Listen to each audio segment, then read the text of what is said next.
Google revolutionized the way that we search the internet. Whether you're looking for a place to eat, a place to shop, or a web resource, Google's the place to go. But now with Google Scholar, and you can get to it by either typing in scholar.google.com or simply going into the search bar in Google and putting in Google Scholar. You want to make sure you're logged in, and then lastly, you will find yourself into Google Scholar. Oftentimes, students are using Google Scholar on a regular basis. For them, Google is their home base to find research. But now, even more than ever, students and faculty alike are banding together to work using Google Scholar as an alternative to finding library resources.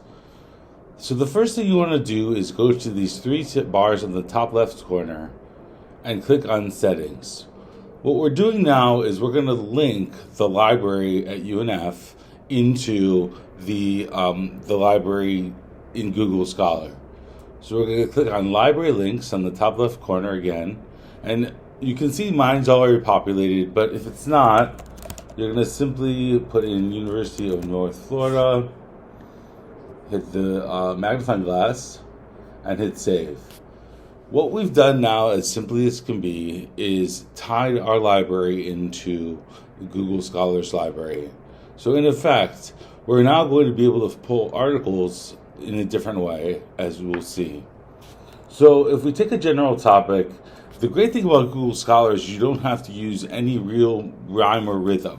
You don't have to use Boolean searching and or and not. You don't have to use subject headings like libraries do. And you don't even have to tell really anything to it except for your research question. So what if we looked at what are the retention rates in academia in the United States? And simply hit enter, and you'll start noticing a huge similarity from the library that we currently use at UNF, because it is actually embedding our library into Google Scholar and vice versa. For instance, we can say on the left side there's all these limiters here. And one of the biggest things that I hear from professors telling their students is they want articles within the last 5 years or newer. But here we can even limit to since 2020, so it's 4 years. Now, the biggest thing to think about with using resources through Google Scholar is it's using a different algorithm than OneSearch has.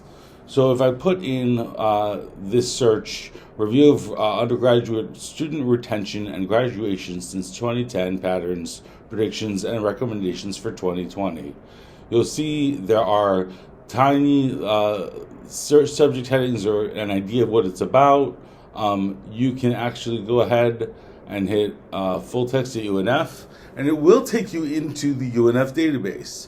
Now, there are reasons why you would want to do this. So you'll see, first of all, it is a Sage journal, so we have access to it. If we click on Sage, in a second I'll show you that, but you can get your citations. So if you want a citation already made for you, which you do have to make sure it's correct, yes, even in Google, you can put it into RefWorks. If you have a RefWorks account that UNF provides, you can actually go ahead and put it into a folder. And I'm just going to put it into a folder so you can see. And it's this easy to get the article there for you at UNF. But going back to that previous screen, what this is allowing you to do is getting full text. It's going to be well scanned, and it's going to be just as if we were using the library databases. So you can see the PDF of the article. I'm going to accept the cookies, and the PDF is right there for you. Now, the benefit of doing this over using Google Scholar is that if you're using it in a course as a professor, I'm going to go back a screen. This link isn't what the best practice is. It would be to use a permanent link or a permalink into your course. So if we click on the PDF Sage, yes, it comes up. But again, you really want to make sure you're not just using PDFs in your Canvas course. The other things that you can do along with this, yes, you can get citations here, and you can actually put it into RefWorks directly. So again, this is a little bit different. Is you can also hit the save button, and we can create our own reading lists. So I'm going to create a new one called retention, and I'm just going to hit done, and we can save articles so simply. And it's a different, this is the cool thing, it's a different way of searching. So a lot of times I talk to students about using OneSearch or a library database, and they get frustrated, and they in effect get to the point where they want a break. So this would be an alternative because they are still using the library database. Now I want to do something for a second and just show you what would come up if we have 16,000 hits here, right? If I bring up the library homepage into OneSearch, I'm going to put in the same search just to see what happens when we put into the search. We only get 84 results. Some of them are articles, some of them are books, but you can see the algorithm is completely different, even if we do a single sign-on option, which is the way you authenticate into the library. So in this case, to replicate what we just did so simply, we'd have to put retention rates and United States and academia.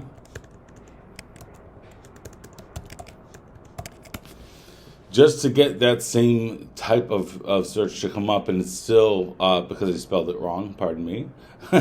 It does happen, right? Even to professors.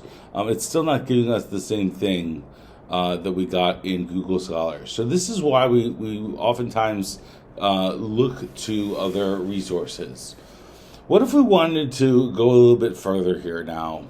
So we can go and let's change the search a little bit. So what are the retention rates of freshmen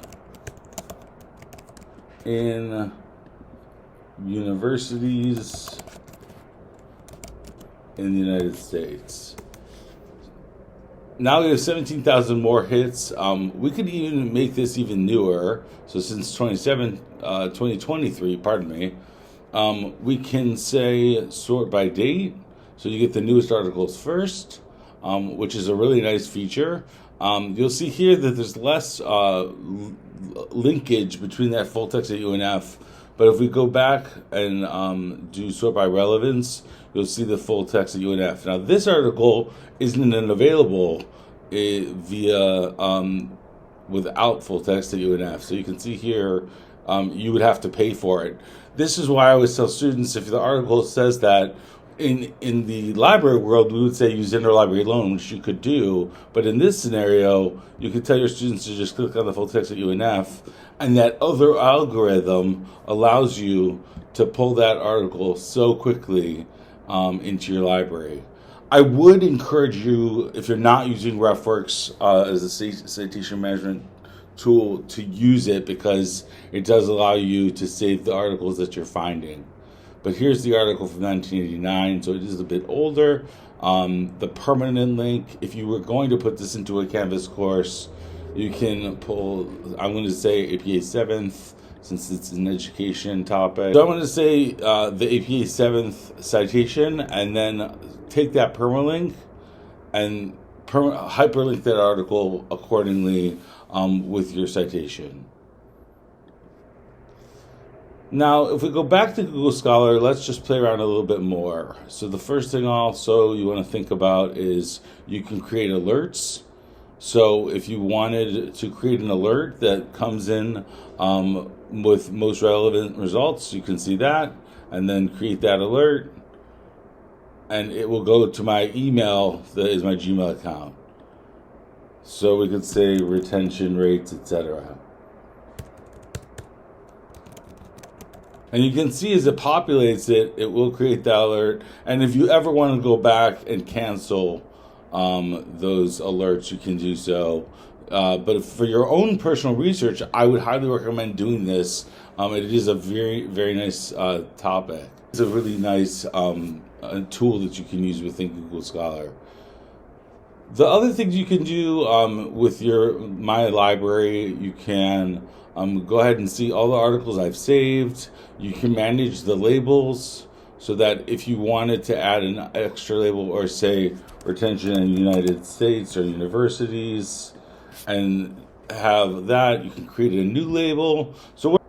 So that's the basic rundown of Google Scholar and how to use it. If you ever have questions or concerns, please feel free to reach out to the librarians. We're always welcome questions and concerns, and we can help you along the way. Thank you very much.